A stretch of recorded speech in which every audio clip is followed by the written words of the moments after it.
Olá, ouvintes do Trocas Preciosas. Chegamos ao terceiro episódio da série Sagrado Feminino, reflexões coletivas que impactam o bem-estar individual. Iniciamos com o episódio Preparando o Solo. Depois, partimos para o cuidado da semente, adolescência. E agora vamos germinar. Como falar da mulher nesta fase, que tem inúmeras camadas e complexidades? Escolhemos 2 temas para aprofundarmos: fertilidade e o culto à estética. Para este episódio, contamos com a participação da nossa amiga querida, doutora Fabiana Leorati, a Fabi. Fabiana é cientista com vários anos de experiência em pesquisa e trabalho científico prático na área de imunologia. Apaixonada pelo que faz, ela vê a ciência como mais do que uma profissão. Para ela, é uma missão. Seu trabalho vai além da pesquisa. Envolve explorar novas perguntas, aprender continuamente a contribuir para o avanço do conhecimento científico. Fabiana acredita que a ciência deve descobrir e oferecer soluções capazes de melhorar a vida das pessoas. Ao longo de sua trajetória, atuou como pós-doutoranda na Fiocruz, em BH, no Laboratório de Imunopatologia no Brasil.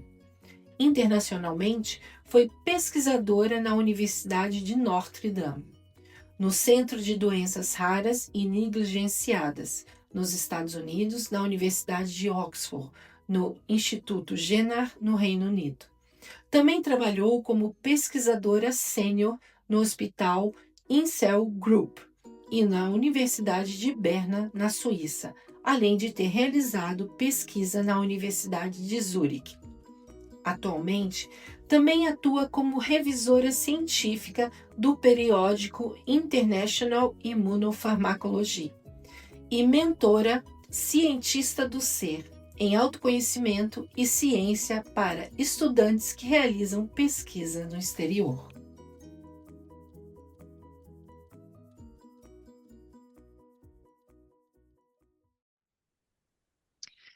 Se no episódio anterior falamos de semente e da importância de cuidar do início da vida, hoje seguimos um pouco mais adiante neste ciclo. Germinar é quando aquilo que estava em potência começa a se revelar. É quando a vida encontra condições para crescer, se expandir e ocupar espaço. Neste episódio, queremos abrir espaço para refletir sobre dimensões e muitas dimensões. E para a nossa conversa de hoje, a nossa convidada e nossa amiga querida, a doutora Fabiana Leorati. Bem-vinda, Fabi. Bem-vinda a vocês também pelo convite, Adriana e Priscila. É uma grande honra, né? Porque esse é o meu primeiro podcast a participar. E vou trazer um pouquinho daquilo da minha, eu não digo carreira, né? Porque acho que é uma percepção do mundo, né? Então, vou trazer um pouquinho daquilo com um olhar científico, porque eu acho que as pessoas precisam ter mais consciência sobre vários aspectos desse germinar, né? Que germinar, eu lembro da fertilidade que vem dentro de nós, e também um pouquinho sobre outro assunto que nós vamos abordar, né? Que seria a estética, né? Em vários aspectos, né? Não é só o corporal, né? Eu acho que é uma estética facial, em diferentes camadas. Pegando o seu gancho, Fábio, sobre a fertilidade, então vamos para a nossa primeira pergunta. Como a fertilidade tem sido tratada culturalmente e como ela tem sido impactada pelos desafios de ser mulher hoje em dia, com excesso de trabalho ou preocupação com a carreira, adiamento da maternidade, estilo de vida e aumento de transtornos mentais? Como que você diz sobre esse tema para a gente, Fábio? Eu acho que a gente está numa idade, assim, num período, né, contemporâneo da mulher, né? A mulher, ela saiu para o mundo. E com isso vem as suas consequências. Eu não digo consequências ruins, não são. Eu acho que a mulher tem a capacidade de expandir sua consciência. E, né? Então, eu acho que esse amplitude, né, existe uma pressão social, existe uma pressão por si só com a mulher, né? Ela se cobra muito, né? E ela tem que contrabalancear vários aspectos, né, da sua vida, né? Porque não é só o pessoal, né? Porque antes ela ficava dentro de casa e agora ela vai para o mundo. Ela vai contemporizar as suas ideias no mundo, vai se abrir, né? E esse aspecto da mulher profissional, ela não consegue fazer tudo o que ela fazia anteriormente.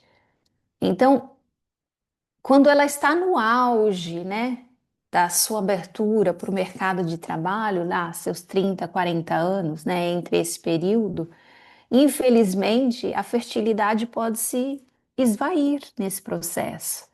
E por que isso acontece? Então, eu vou contextualizar um pouco sobre a ciência.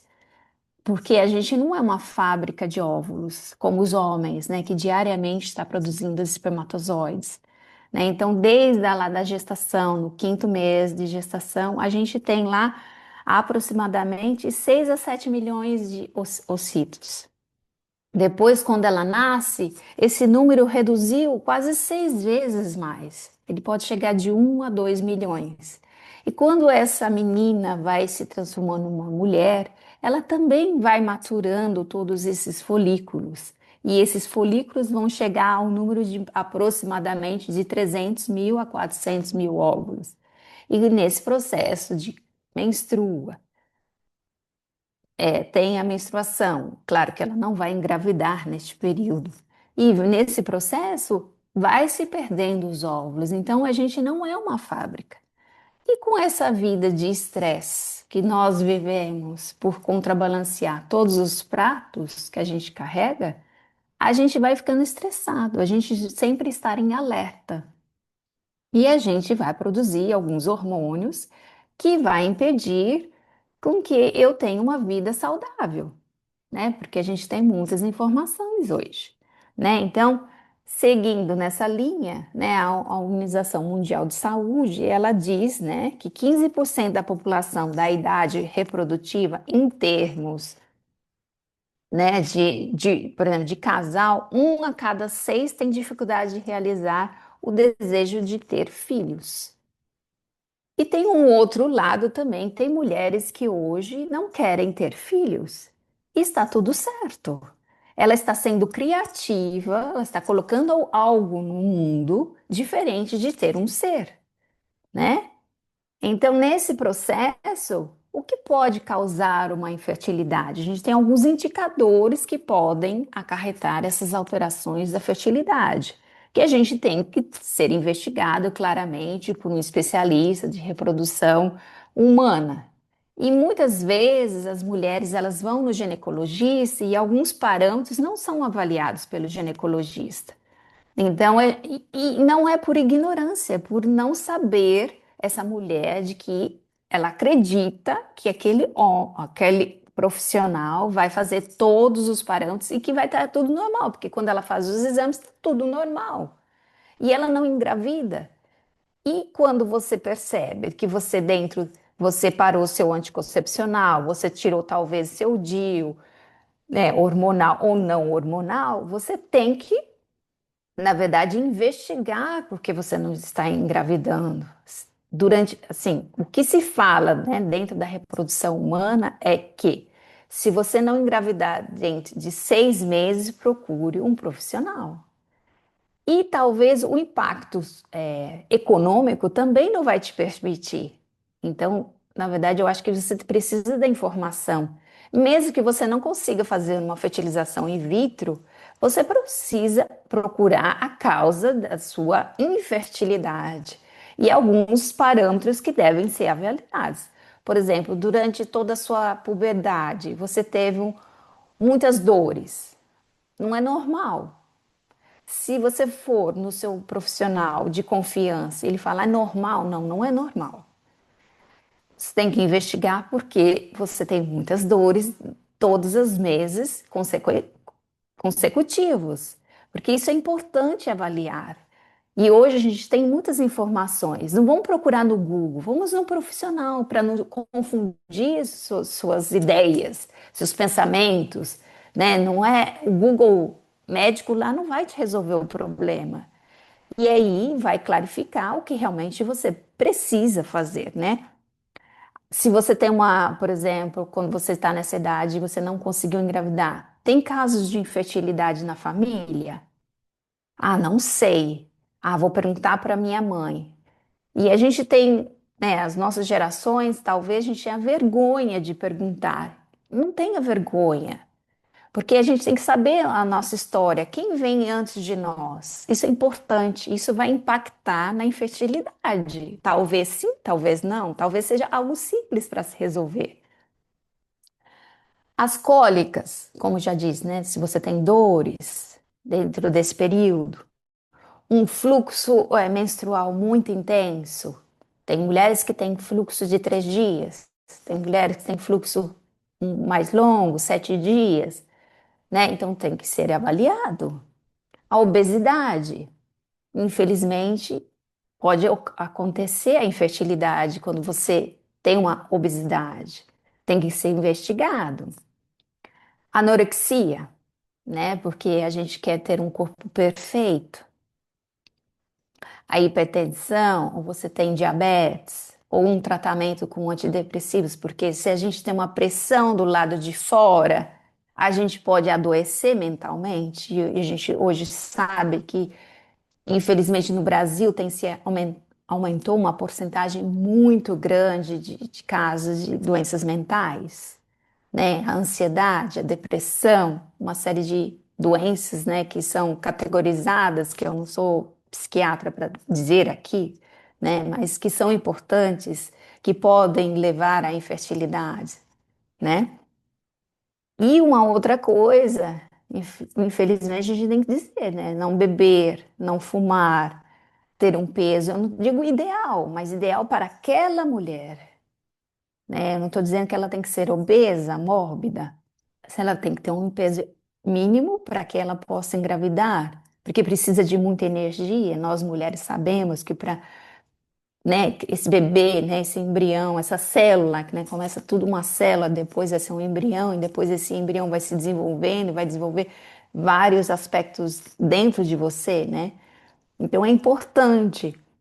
Se você usa antidepressivo, talvez você tenha que parar e como que a gente vai com o seu psiquiatra, com o seu médico, né, balancear isso, né, para ter esse bebê durante as relações, evitar lubrificantes que podem também alterar a motilidade, por exemplo, do espermatozoide, né? A alimentação, que é importante, né? Ter uma conexão entre a sua mente e seu corpo, não abusar de estimulantes como cafés, doces, né? Que a gente sabe que a gente, como nós somos cíclicas, a gente tem altos e baixos de hormônios, né? E é importante a gente adentrar agora um pouco sobre o nosso ciclo menstrual, porque isso é importante entender como nós funcionamos, né?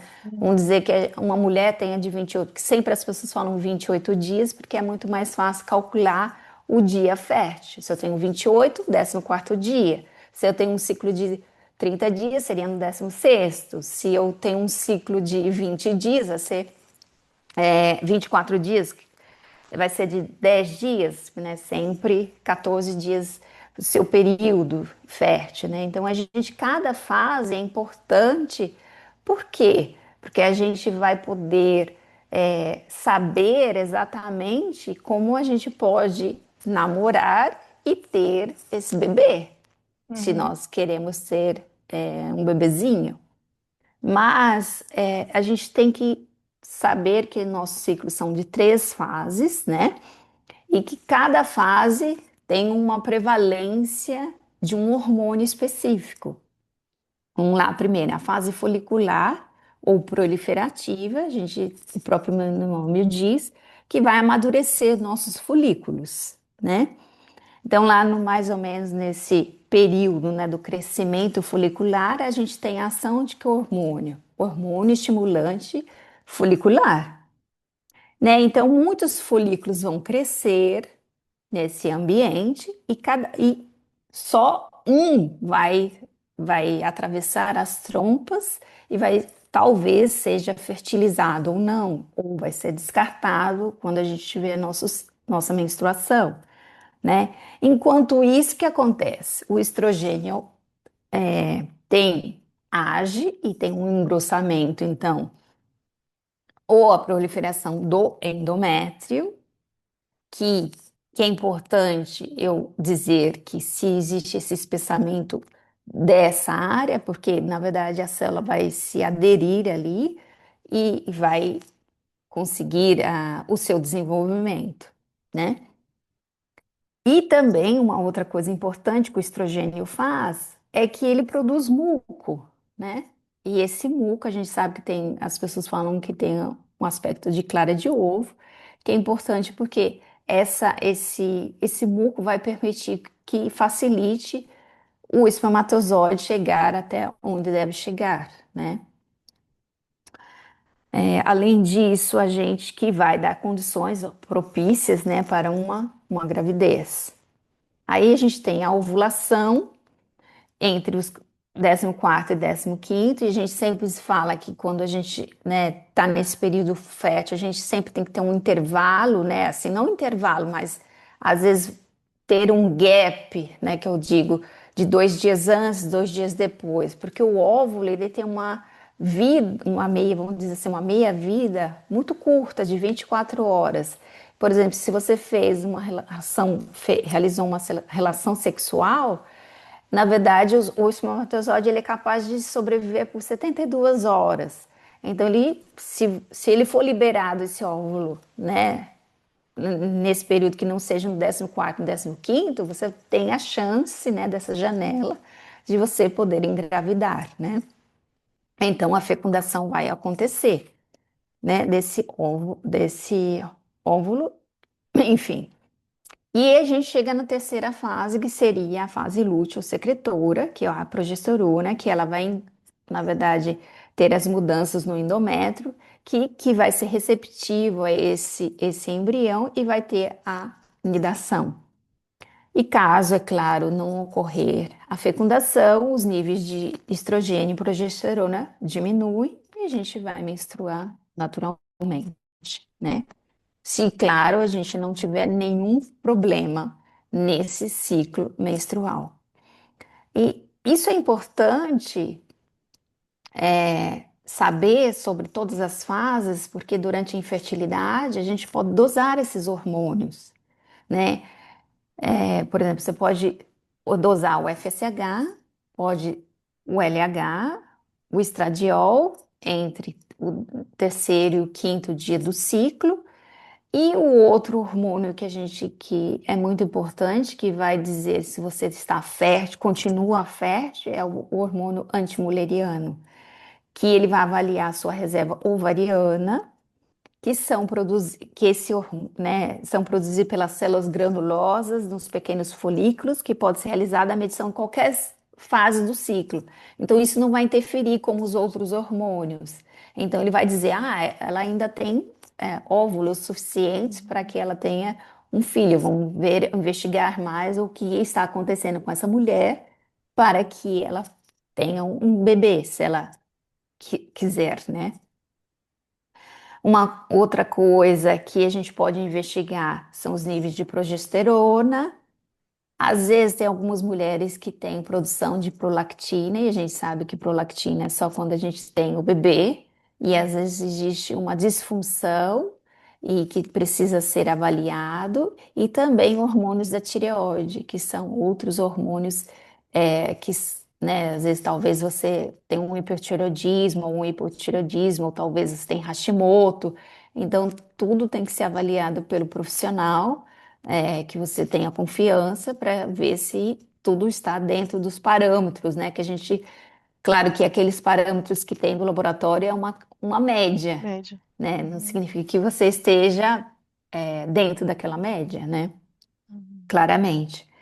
E uma outra coisa que você pode realizar, né, que mas eu não digo que é invasivo, né, mas você vai fazer um outro exame que é a ultrassonografia transvaginal entre o segundo e o quinto dia do ciclo também, com os hormônios, que vai avaliar né, o número de folículos antrais que vão ser importantes, né, presentes nos ovários para ver se tem um potencial óvulo que pode ser amadurecido durante o ciclo. Uma questão aqui que me veio, Fabi, que você chegou a comentar. Hoje a gente tem essa atenção, né, para a mulher engravidada, atenção biológica e do tempo social, né? Ao mesmo tempo, existe muitas mulheres que preferem a estabilidade financeira para depois estar pronta para receber, construir e ter filhos, né? E construir uma família. E a minha pergunta, essa mudança que tem ocorrido, porque tempos atrás era sempre aquele ciclo, né, que ficava entre 25 e 35 anos. Hoje a gente sabe que as mulheres estão tendo filhos mais tarde, na casa dos 40 para cima. Isso biologicamente, é, o que que afeta, o que que muda na mulher? Além dos hormônios, né, a sua reserva, ela está acabando e às vezes talvez você não tenha mais óvulos bons. Não digo que você não produz, você produz óvulos, mas eles não são bons para se formar um embrião. Então, na verdade, biologicamente, tem outros recursos que a gente pode realizar durante todo esse processo, mas vai depender das condições financeiras, das condições psicológicas dessa mulher. Na verdade, a fertilidade vai depender do casal, né? Porque a gente não pode pôr só a culpa, né, na mulher. E sim, eu acho que tem a responsabilidade do homem nessa participação. É claro que hoje em dia tem pessoas que querem ser mães solos ou talvez pais solos. Existe uma variedade, mas esse âmbito, infelizmente, nós somos uma fábrica que não produz toda hora. Então, por isso que a gente tem que ter a consciência de que quando a gente chegar nessa entre 35 e 40 anos, talvez a gente não tenha mais óvulos bons para ter um bebê. E a gente tem que ter consciência desse aspecto e investigar, porque tem algumas mulheres que existem, ela tem uma menopausa precoce, que é um outro fator importante que a gente tem que dizer que, infelizmente, algumas mulheres elas se tornam menopausadas por conta de outros aspectos, talvez familiares que interfere nesse pausamento, né, da menstruação e tem que ser investigado. Talvez a minha mãe, ela deve ter, sei lá, eu estou dando um exemplo. Minha mãe parou com, sei lá, 38 anos de menstruar. E talvez por isso eu tenha uma menopausa precoce, né? E além de tudo, tem a epigenética que pode influenciar também, que a gente hoje sabe que a epigenética tem um papel importante na biologia corporal dos indivíduos em geral, tanto homens quanto mulheres. Ô, Fabi, para quem está nos escutando, acho que seria legal a gente falar o que seria a epigenética. Se você puder falar para a gente um pouquinho, por favor. O que assim, em linhas gerais, né? O que é epigenética? Na verdade, a gente tem alguns genes que às vezes estão silenciados e que por algum um estresse ou talvez um trauma, sei lá, alguma coisa, uma decorrência de alguma coisa que faz despertar esse gene. E ele vai desempenhar um papel, por exemplo, de uma doença autoimune. Não estava ali no script da minha biologia que eu ia ter autoimunidade, mas por alguma coisa me fez meu corpo reagir contra mim mesmo, né? Porque são células que a gente tem dentro do no nosso organismo de defesa que elas começam a atacar as nossas próprias células. E essa autoimunidade pode ser desempenhada porque eu ativei esse gene que estava ali, silenciado, e de alguma forma ele foi ativado. Obrigada, Fá.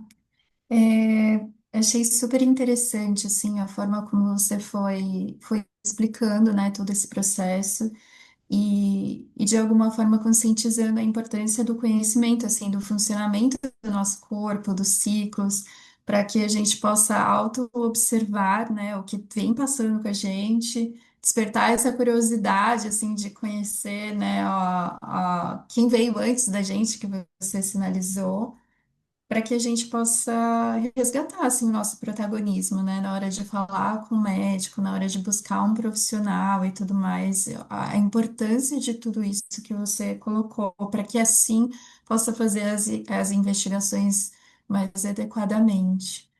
E para as mulheres que enfrentam problemas de fertilidade, quais são os desafios sociais, financeiros, emocionais e relacionais assim que você visualiza? Eu acho que às vezes muitas mulheres elas se sentem muito solitárias nessa busca, né, da infertilidade. Porque se às vezes ela fala com a família, vai ter uma pressão da família falando, ah, e aí? E aí? Então eu acho que hoje eu vejo que a gente tem que ter muito cuidado quando a gente faz uma pergunta, às vezes talvez no tom de brincadeira, "Ah, quando vai vir?" Porque a gente não sabe da história dessa mulher, se realmente ela quer. E às vezes ela está com uma luta dentro dela, assim, ela não consegue externalizar os sentimentos que ela está sentindo, de que ela está tentando e de que ela também tem uma pressão e às vezes um ciclo, social que não a apoia. Então, eu acho que nesse aspecto, às vezes, eu particularmente diria para essa mulher, vá procurar ajuda psicológica, porque ali ela vai ter um ambiente neutro, que vai ouvir, vai ter essa escuta, né, adequada, e talvez aquele profissional que está escutando sugira, porque ele não pode interferir na busca, né? Ele pode dar ajuda a atravessar essa ponte, mas ele não pode dizer, ah, faça isso ou faça aquilo. Então, aquela mulher que se sente insegura, ela vai ter que fazer essa travessia. E quando ela tiver um parceiro que esteja ao seu lado, realmente, para essa travessia, vai ser importante, mesmo que seja silencioso, para a sociedade, para a família, né? Então, esse cuidado tem que se ter. E às vezes a gente é inconveniente quando nós perguntamos se a pessoa quer engravidar, né? Nesse processo, porque nós não sabemos. Porque às vezes ela fala assim, ela se sente culpada. Ah, eu esperei tanto, eu investi tanto na minha carreira, e agora? O que que eu vou fazer? Não existe culpa, existe um processo natural. Mas claro que tem que ter consciência. E tem pessoas que passam anos tentando. Você está disposta a tentar 10 anos? Você tem disponibilidade financeira para tentar tantos X anos? Então, isso é importante trazer, né, para essa mulher, né, esse aspecto da infertilidade, né, e alguns aspectos de que a gente precisa reavaliar, não só o aspecto psicológico, mas também algumas mudanças, talvez do sono, mudanças alimentares, uma associação de uma medicina integrativa, que você se sinta confortável nesse processo, para diminuir a ansiedade, diminuir aqueles pensamentos intrusivos que a gente tem, né? Porque a gente pensa o tempo todo. O apoio psicológico, né? Então, são várias camadas que a gente tem que olhar para essa infertilidade.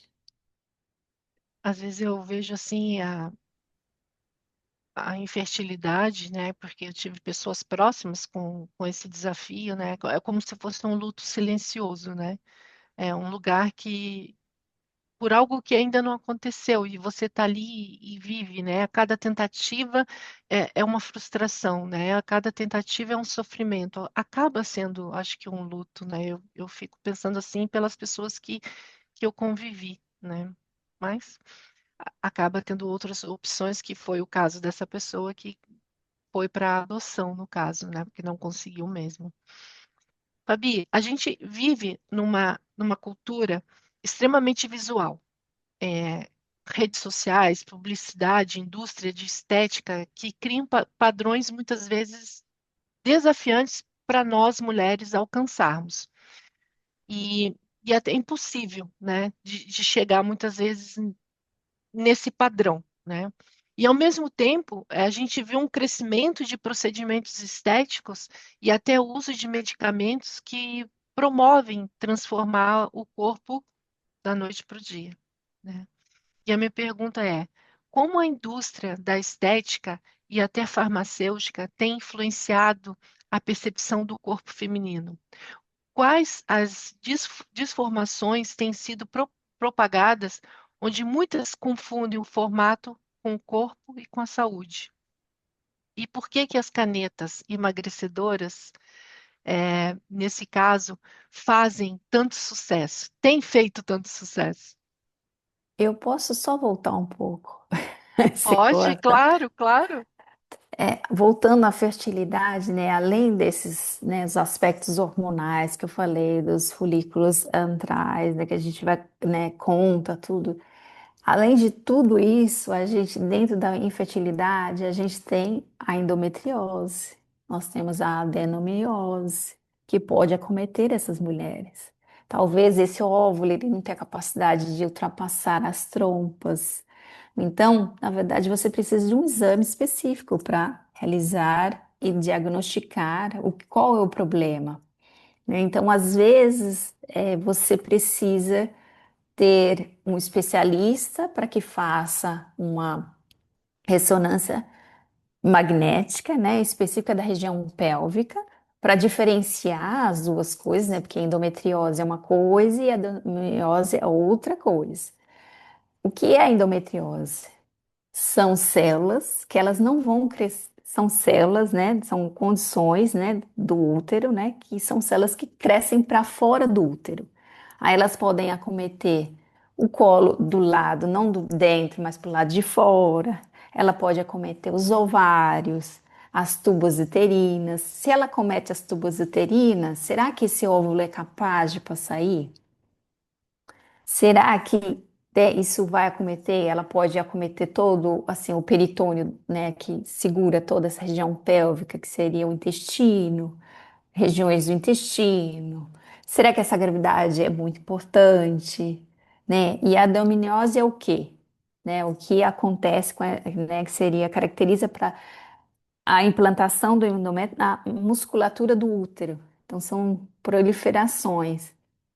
Então a gente tem que avaliar, né, esse útero para ver se ela tem esse acometimento, porque pode ser que seja muito extensivo, ela precisa fazer uma cirurgia, ou talvez medicamentosa, que pode diminuir a inflamação, porque são inflamações, tanto a endometriose como a adenomiose, e tem pessoas que têm as duas coisas. Então a gente tem que investigar muito bem, na verdade, esses dois aspectos na infertilidade. Então, são exames específicos, né, que a gente tem que fazer. E tem uma outra coisa que, se existe um exame que o nome não é muito bonito, né, que chama-se histerosalpingografia, que é uma radiografia que avalia o estado do colo do útero e das trompas, né? E aí ele realiza um contraste e vai avaliar realmente como que está a saúde desses órgãos, né, que é importantes. E também é importante a gente lembrar que a mulher pode ter SOP, né, que seria a síndrome de ovário policístico, que aí a ultrassonografia transvaginal ela é capaz de fazer esse diagnóstico, né, os outros são mais invasivos, mas é importante a gente ter isso, né? A alimentação que eu já tinha falado.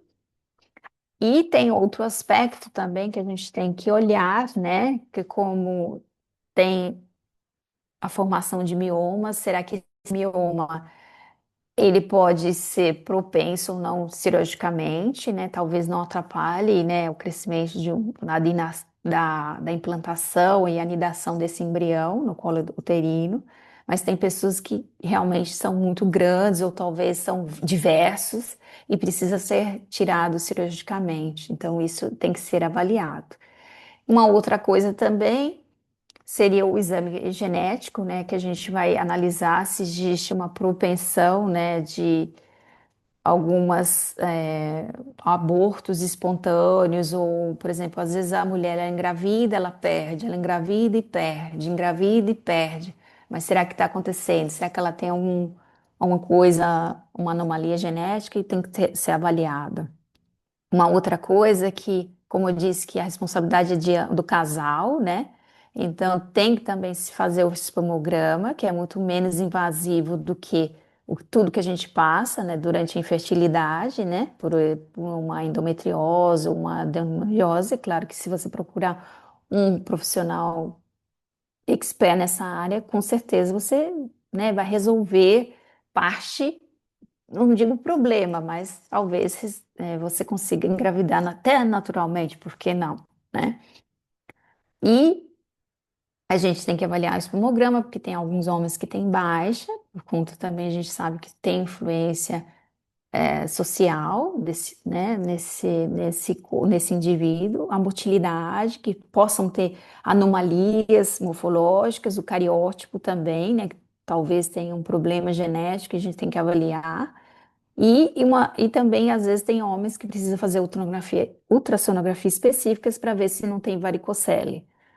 Que aí tem que avaliar se lá no saco escrotal se existe algum problema, para que faça até cirurgicamente, ou talvez faça a coleta desses espermatozoides, avaliar a qualidade deles, talvez para um futuro fazer uma fertilização in vitro, né? Você pega o embrião e fertiliza especificamente com o embrião. Mas aí você vai precisar, é claro, de um profissional para isso.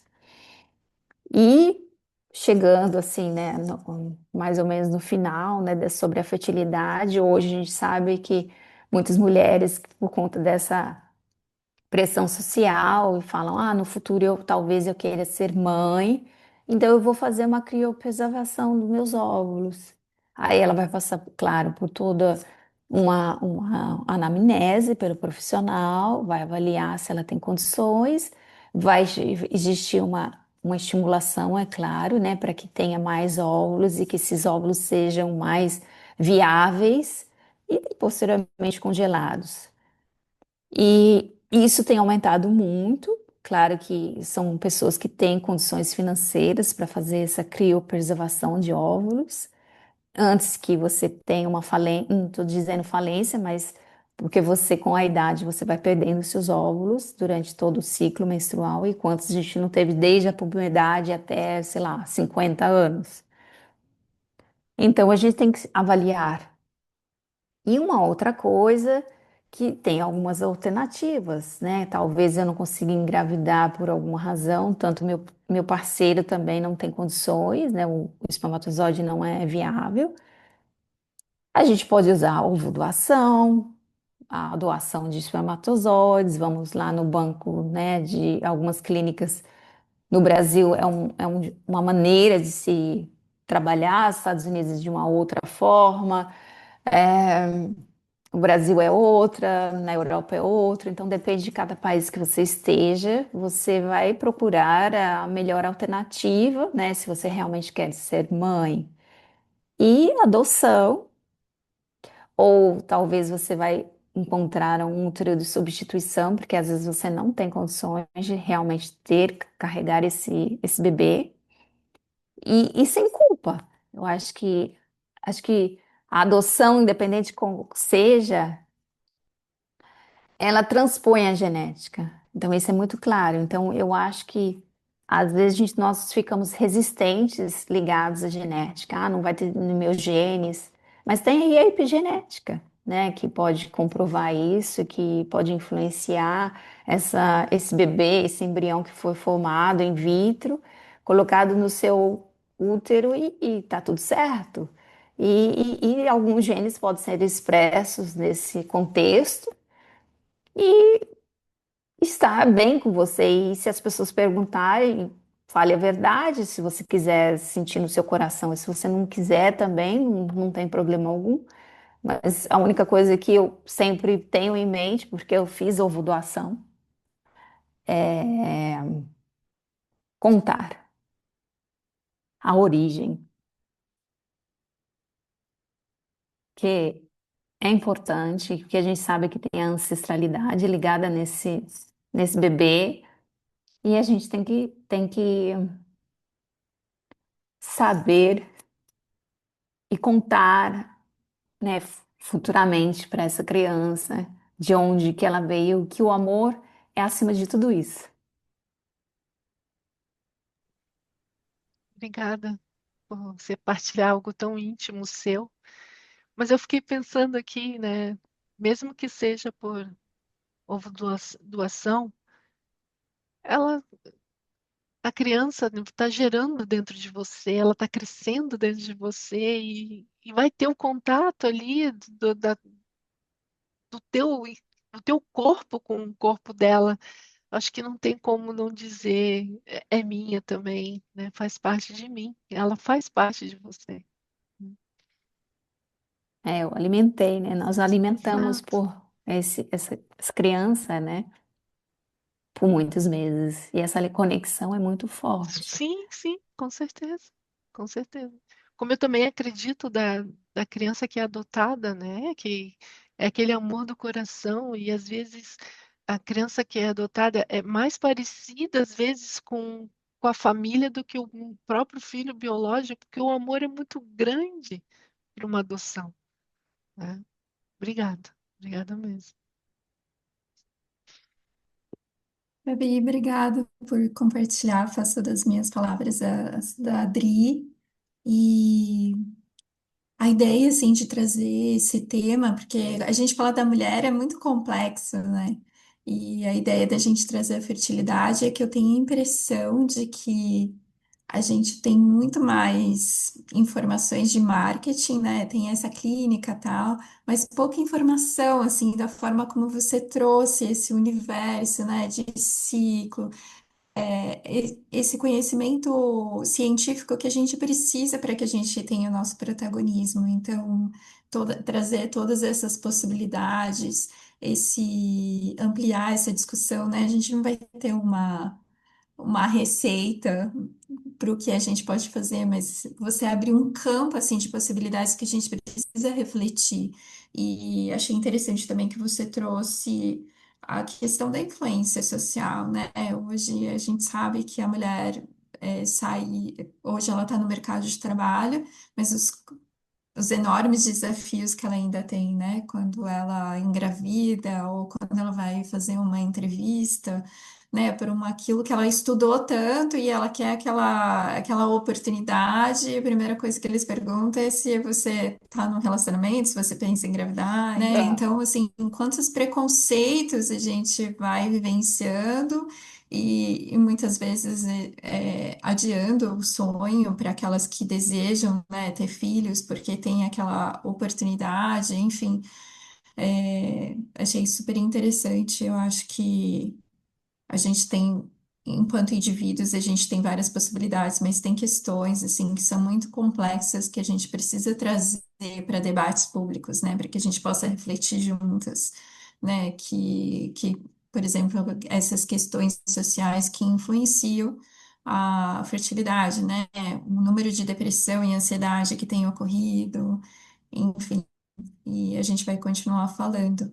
Mas super obrigada, assim, por ter trazido luz, assim, para esse tema que é tão importante e, de alguma forma, atravessa diversas mulheres, né, em vários aspectos. E aquelas que, de repente, ainda não foram atravessadas, têm várias informações às quais elas podem prestar atenção e se atentar para que elas não percam o protagonismo delas, né? diante um médico, diante uma investigação e tudo mais. Então, muito obrigada. E é importante, dentro desse protagonismo, né, que você diz, é procurar um bom profissional. E se você não se afinize com esse profissional, procure outro. Não perca tempo. Tempo é óvulo, né? Então é importante você procurar bons profissionais. E se você tem condições, talvez ouça outro profissional fora do Brasil, que seja mais acolhedor, talvez você precisa de um acolhimento. E esse acolhimento, ele vai te dar as mãos e ele vai fazer o máximo que ele pode. Aí eu vou. E sempre as trocas, às vezes, são doloridas, mas você tem que confiar nesse profissional que vai te guiar nessa reprodução assistida. Obrigada, Fá. Voltando à nossa pergunta, Nós vivemos numa cultura extremamente visual, em que as redes sociais e publicidade, indústria de estética criam padrões muitas vezes difíceis ou impossíveis de alcançar esteticamente para a mulher. A minha pergunta: como a indústria da estética e até farmacêutica tem influenciado a percepção do corpo feminino? Quais desinformações têm sido propagadas onde muitas confundem formato do corpo com saúde? E por que as canetas emagrecedoras, que não deveriam ter esse nome porque o objetivo delas inicial é o controle da diabetes, como elas estão fazendo tanto sucesso? Por quê? É bem contextualizar, é muito complexo, são várias camadas, né? Independente de que a indústria estética, né, ou a indústria farmacêutica, eu tenho que ser bem honesta, elas querem ganhar dinheiro. E a gente sabe que na rede social, um influenciador é capaz de mexer no seu inconsciente. Qual é a sua beleza perfeita? Qual o seu corpo perfeito? Então a gente tem que contextualizar outro aspecto. Vamos trazer a obesidade e por que essas canetas foram criadas. Porque a obesidade é uma doença crônica. Não é porque ele não tem força de vontade, esse indivíduo. É porque existe um problema, não só um fator genético, mas metabólico, social, psicológico, ambiental, que estão todos interconectados. E a gente tem que olhar para isso. A gente sabe que no Brasil está aumentando, né, a obesidade desde a tenra idade. Nos Estados Unidos, nós vemos, né, porque existe a indústria alimentícia também induzindo o consumo de alimentos ultraprocessados. Então, são várias camadas que a gente tem que ampliar essa lente. Mas a obesidade tem que ser olhada como doença. E, coincidentemente, dia 4 agora de março, foi o Dia Internacional da Obesidade, né? Então, a gente tem que ver que a obesidade tem diversas doenças associadas, como pressão alta, diabetes, disfunções hormonais, na tireoide, síndrome dos ovários policístico, né? A infertilidade aí, alterações nos níveis de cortisol, é claro, a gente vive uma vida estressante, problemas nas articulações, gota, refluxo esofágico, né? Porque a gente tem muito excesso de gordura, né? E dificuldade respiratória. Se você tem um sobrepeso, claramente a gente vai ter dificuldade de respirar, de subir uma escada, uma coisa simples, né? o distúrbio do sono, que pode levar a uma apneia, então são paradas respiratórias, então esse sono não vai ser restaurador, pedra na vesícula, doenças cardiovasculares, alguns tipos de ansiedade, alterações na autoestima, que podem levar a uma compulsão alimentar. Então, são várias consequências dessa obesidade. E o que tem que ter para tratar essa obesidade? O que nós temos hoje? Nós sabemos que a gente tem que tem que se mudar os hábitos alimentares, que seria uma reeducação alimentar, claramente com um nutricionista, que seja talvez especialista em obesidade, para ensinar, né, literalmente, para ter escolhas mais saudáveis e mais coerentes. Não é porque ele vai comer menos, né, mas sim alimentos que o satisfaça nesse processo que seja saudável, né? A prática de atividade física, mas para isso ele vai ter que perder um pouco de peso, que talvez ele não vai conseguir inicialmente, é claro, né? Por um profissional, talvez um personal, ou se você for um profissional que tenha um time, né? A gente fala um time multidisciplinar, pode te auxiliar nesse processo um apoio psicológico, né? Porque desde quando ele começou a se alimentar compulsivamente, talvez a gente tem que entender essa história desse paciente, né? Porque nada aconteceu por acaso, ele não nasceu gordinho, né? Então, esse aspecto tem que ser avaliado, né? Por questões emocionais, a ansiedade, uma depressão que aconteceu durante a vida dele, que às vezes as pessoas eram magras, de repente se tornaram obesos, né? E também hoje, né, a gente tem esses medicamentos que a gente chama de canetas emagrecedoras, né, que no inglês seriam Slimmers Pens, né? E, finalmente, a cirurgia bariátrica, que vai ser avaliada, é claro que existe para fazer uma cirurgia desse porte, vai ter que ser realmente investigada, ser avaliado por um médico, por um psicólogo, se realmente é necessário, que às vezes ele não consegue, ele precisa fazer a cirurgia, e esse indivíduo vai ter que se reaprender a se alimentar, porque toda cirurgia é uma cirurgia, porque não significa que talvez você tenha um anel ali no seu estômago, mas o seu cérebro continua igualzinho, né? Então, todos os seus hormônios, né? Então, esse contrabalanço, né, de se realizar por uma bariátrica requer muita paciência, né?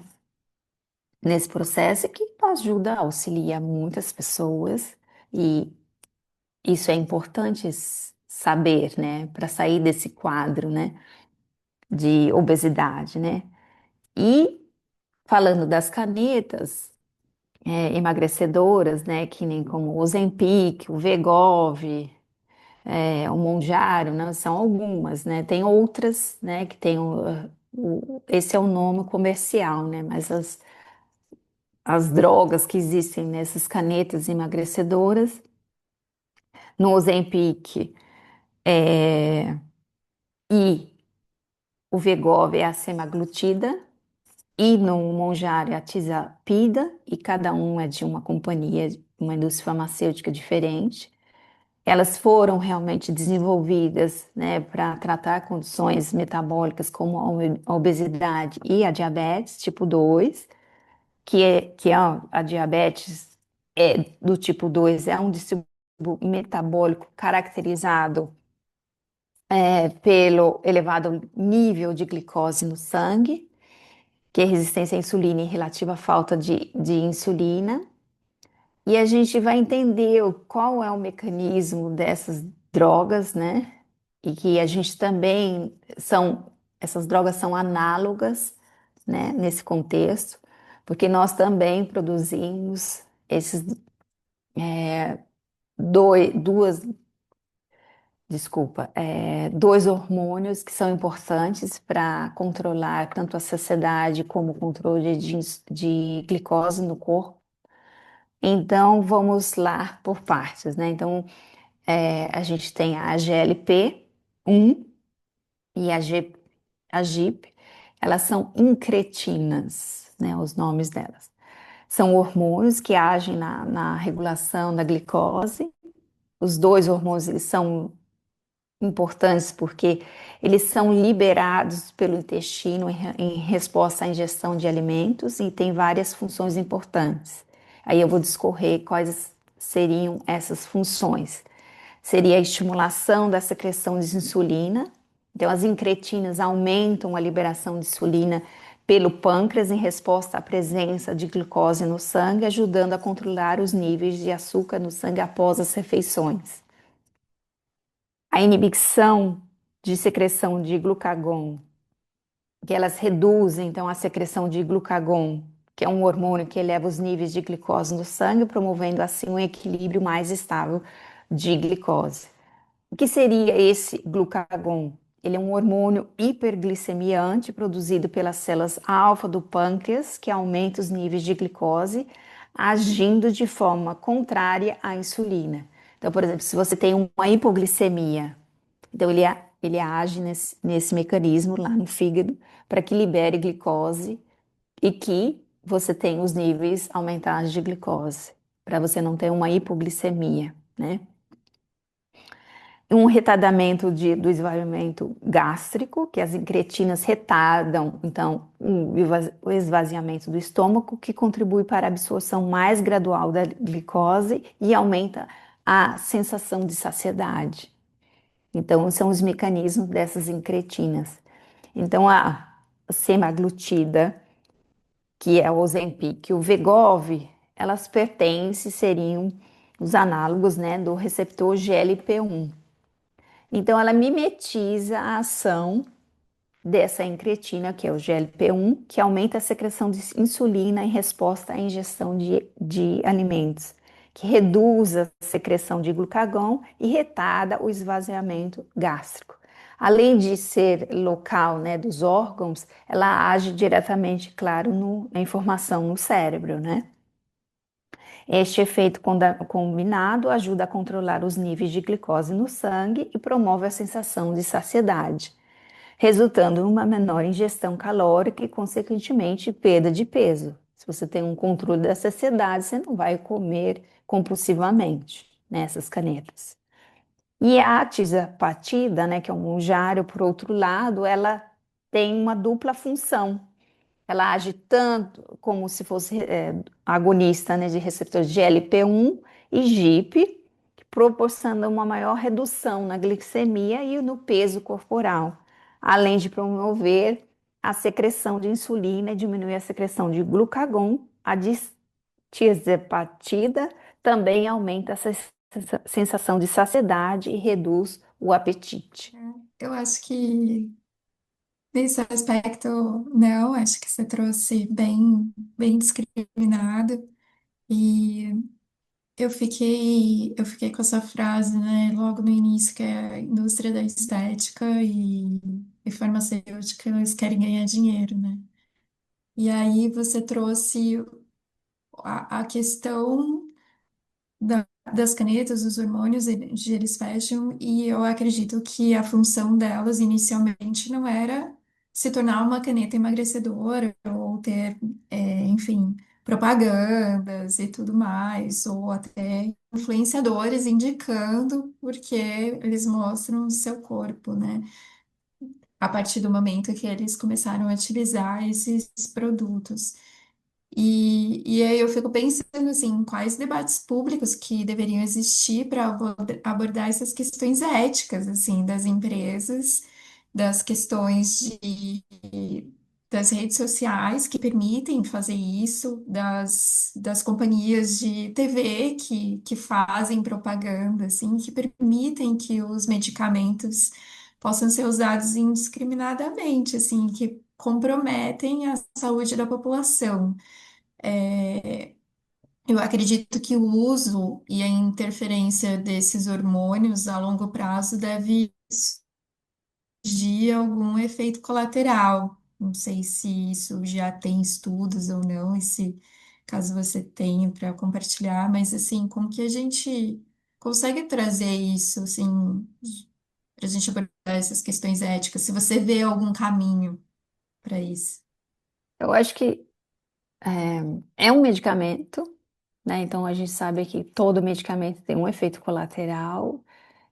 Como eu estava na universidade, eu nunca esqueço da minha professora de farmacologia, ela dizendo, o medicamento, o mecanismo de ação, ele não vai agir só num lugar, ele vai agir em outros lugares. Claro que ele foi criado para especificamente para mimetizar algumas substâncias que os nossos hormônios, mas só que ele vai aumentar, né?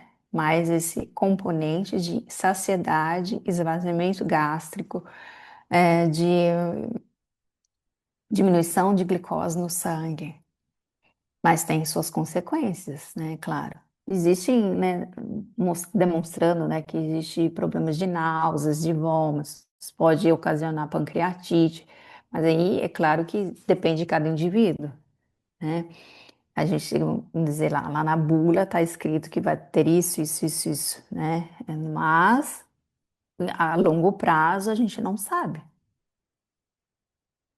né? Claro que essas drogas elas não foram inventadas ontem, elas acho que desde 2000, sei lá, 16, eu não tenho certeza absoluta de quando elas foram criadas e liberadas para o mercado. E a gente sabe que muitos medicamentos, independente que sejam essas canetas ou não, elas têm propaganda na TV, né? Depende de cada país o que ela está requerendo com prescrição. Desde 2025, o Brasil só vende esse tipo de medicamento, dessas canetas emagrecedoras com receita médica, que antes não era, era livremente. Eu vi uma reportagem sobre a Inglaterra que as pessoas entram no site, né, e compram, mas será que realmente é original? Será que não é falsificado? Eu não sei, né? Então a gente tem que requer muito cuidado nesse aspecto de comprar qualquer coisa. E essas canetas não são baratas, são caras, né? Então, as canetas, elas precisam ser usadas com consciência. Se ela foi criada para esse público-alvo, vamos usar ela ali, que elas estão auxiliando para esses indivíduos que têm uma obesidade muito grave, né? Então, hoje, com a rede social, a gente tem que ter o cuidado que os influenciadores influenciam, o próprio nome diz, de que não colocar na rede, mas eu não sei se ele tem consciência disso. Então a gente chama o uso dessas para um público, né, de não usuários que não sem obesidade. Ele não quer fazer nenhum tipo de esforço para perder peso. Então, como nós temos o imediatismo, esses usuários querem perder peso rapidamente. E a gente tem um nome, né, em inglês que seria assim, esses medicamentos são usados, são off-label. Elas para emagrecer e manter o peso. Mas existe o que o influenciador, eu tenho o corpo perfeito, então eu vou ter uma imagem de mim mesmo distorcida. Eu vou ter menos julgamento do externo. Eu estou inserida no ambiente, como está esse meu ambiente social? Como é o meu status? O que que eu quero mostrar para esse meu público? E seriam quais as consequências desse uso dessas canetas, né? Eles, a caneta promete, ela não promete, nenhum medicamento promete nada, mas tem a promessa de uma conformidade corporal sem o peso da autodisciplina tradicional. Aí ela vai trazer uma magreza, né? Claro, né? E ela vai estar inserida ali naquele meio que ela está inserida. E ao mesmo tempo, eu acho que isso é meio patológico, porque se eu tenho E, uma distorção da minha imagem, talvez no futuro, que eu não sei, eu posso me tornar uma anorexia, que é uma outra doença. Será que eu vou desenvolver uma doença mental que eu não sei qual é? Porque eu me olho no espelho, eu acho que eu tô gorda. É uma distorção, né? Desse indivíduo no espelho. Então, será que a gente não precisa olhar para dentro e ter autoconhecimento, ter autoconsciência e que algumas mudanças de hábito podem melhorar a minha saúde, não estética, mas corporal, talvez, né? Então, eu não preciso ser uma pessoa super atlética, mas eu tenho um padrão, né? Eu posso fazer uma atividade física que me dê prazer, né? Porque a gente sabe que se a gente fizer, a gente vai liberar alguns hormônios que fazem bem para a nossa saúde, a gente se sente relaxado, sem o estresse. Isso vai nos melhorar como indivíduos. São várias questões, né, que a gente tem que trazer e ter esse olhar cuidadoso com a gente, não é com o outro. A gente não tem que estar preocupado com fora, a gente tem que estar preocupado dentro. E não só o que a gente coloca para dentro, né?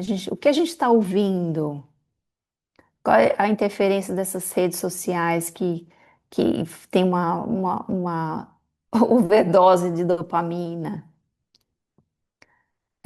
Eu não vou ter os meus milhões de seguidores porque eu não vou ter esse corpo. A gente tem que ter muito cuidado.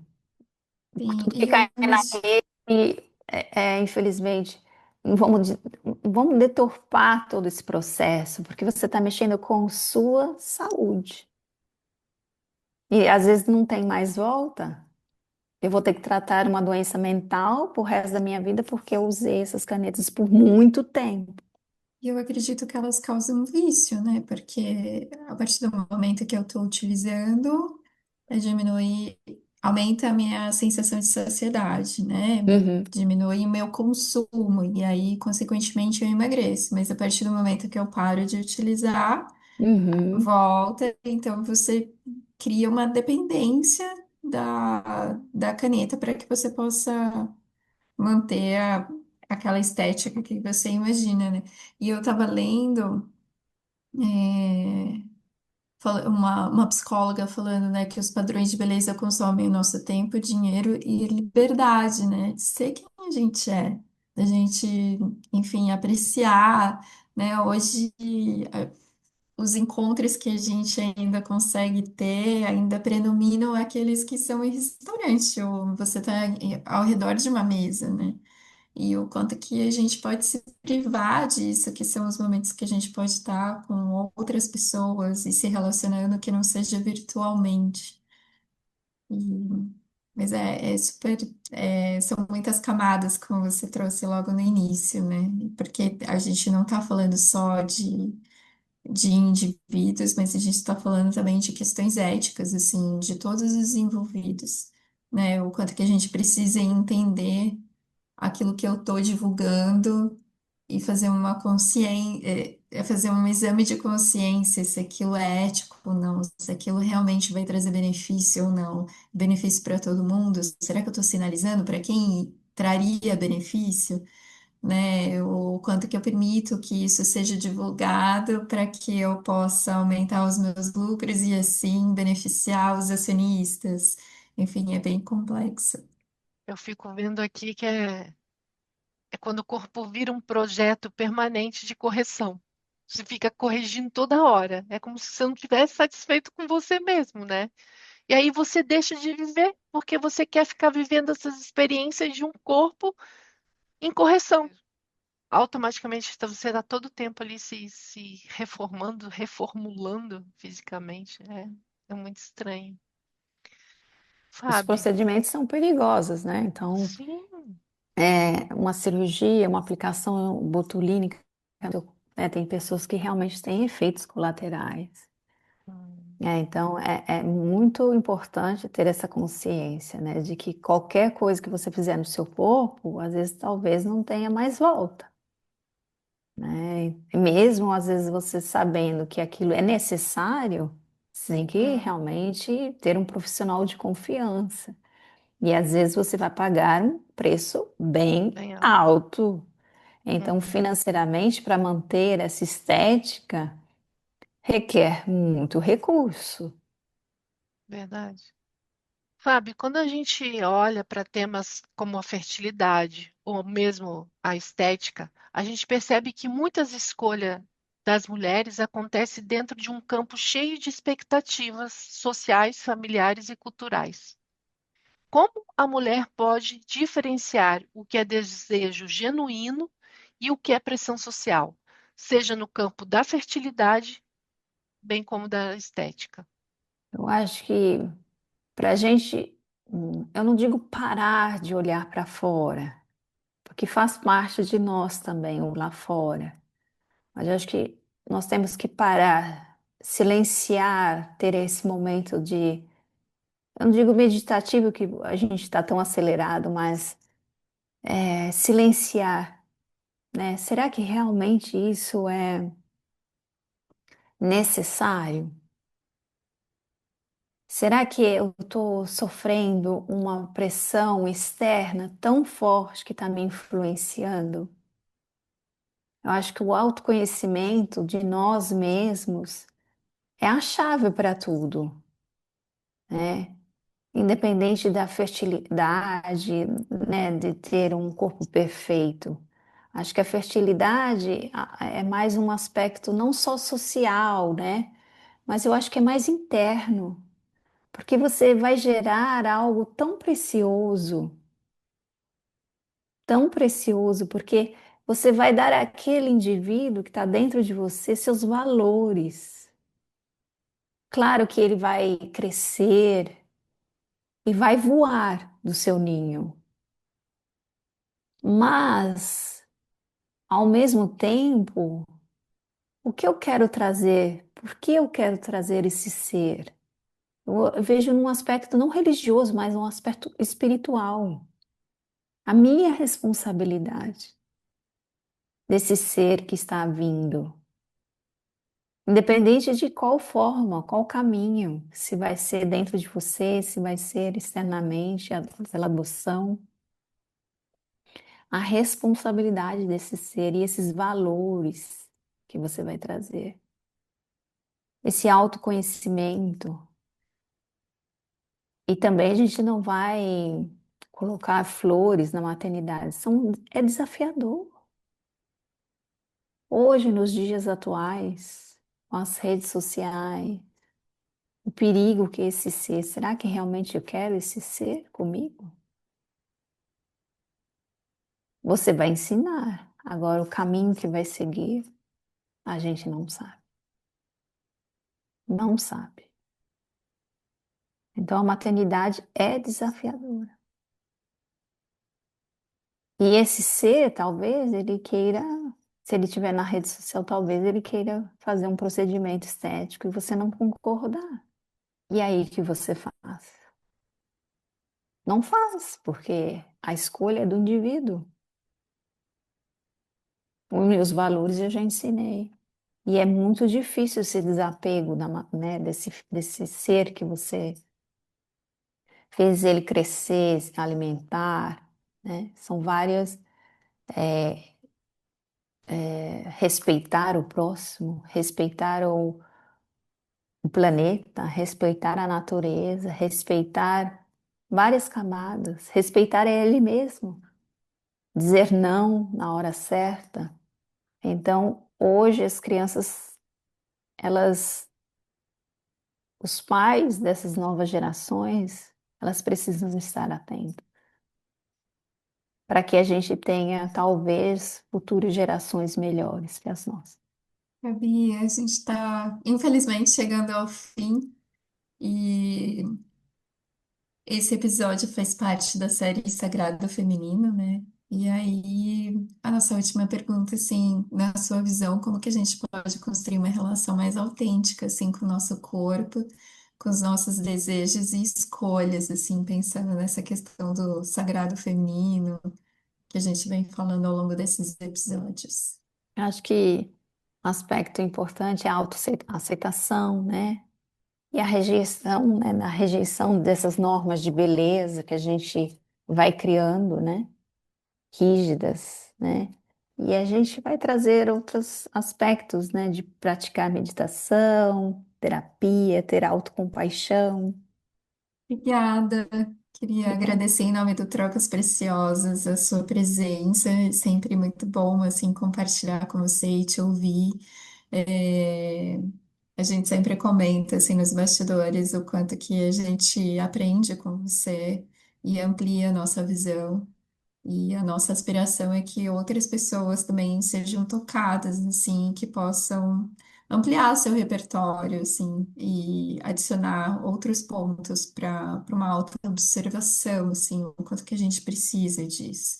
E eu acho que o conhecimento dentro desse aspecto, não para a gente falar que a gente sabe, mas para que a gente possa se observar, assim, para que a gente possa ampliar nosso repertório, para que a gente possa ampliar a nossa forma de cuidado, de ampliar nossas possibilidades, né, alternativas em existir dentro dos desejos e escolhas que a gente vem fazendo com consciência.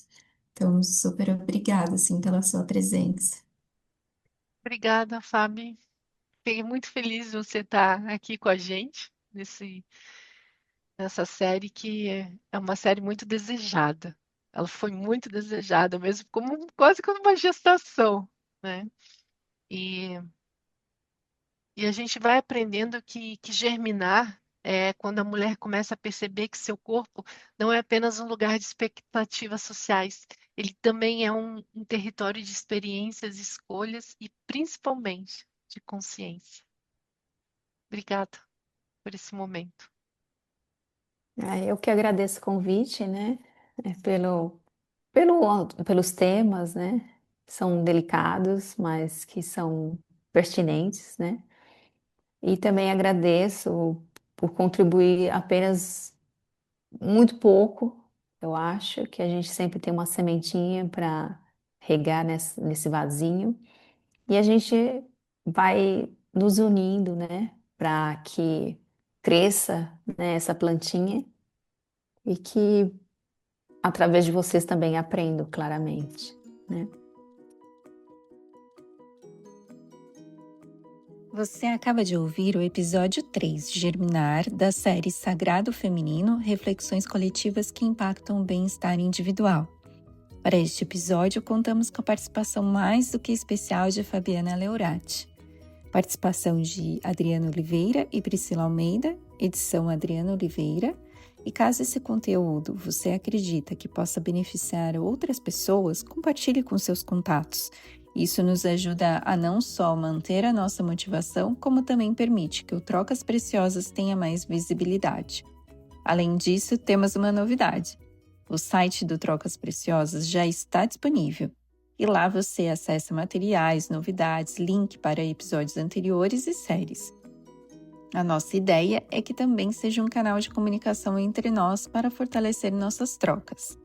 www.trocaspreciosas.com. Agradecemos imensamente todos que nos escutaram até aqui e aguardamos vocês no próximo episódio.